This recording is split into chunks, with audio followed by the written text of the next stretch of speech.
अस्सलामुअलैकुम, it's me Zoya Ali और आप देख रहे हैं टॉक विद ज़ोया। उम्मीद है सब खैरियत आफ़ियत से होंगे, ईमान और तकवा की बेहतरीन हालतों में होंगे। जी, तो आज का सवाल है कि क्या शौहर अपनी दोनों बीवियों को एक ही वक्त में बिस्तर पर सुला सकता है? तो शरीयत की रूह से शौहर के लिए दुरुस्त नहीं कि वो अपनी दोनों बीवियों को एक ही वक्त में एक ही बिस्तर पर सुलाए, क्योंकि इसमें कई शरई और इखलाकी कबाहतें पाई जाती हैं। नंबर 1, हया और पर्दे का तकाज़ा। इस्लाम ने हया को ईमान का हिस्सा करार दिया है और बीवियों के दरमियान ऐसी कैफियत पैदा करना जिसमें एक की निजी ज़िंदगी दूसरी पर ज़ाहिर हो, हया के मुनाफी है।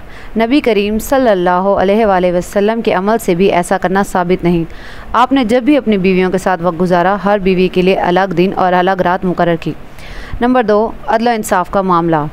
एक से ज़्यादा बीवियाँ रखने वाले मर्द पर लाजिम है कि हर एक को उसका हक़ पूरा दे और इनके दरमियान मसावात रखे।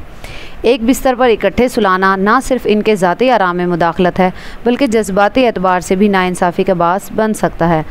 नंबर 3, फ़ुक़हा की आरा अनहाफ इस अमल को मकरूह तहरीमी करार देते हैं, यानी शदीद नाकाबिले पसंदीदा और शरन काबिल तर्क। शवाफ़े और मालकिया इसे नाजायज़ कहते हैं क्योंकि ये बीवियों के पर्दे और इज़्ज़त में मुदाखलत है। हनाबला इसको ममनू समझते हैं क्योंकि ये गैरत और शर्म हया के ख़िलाफ़ है।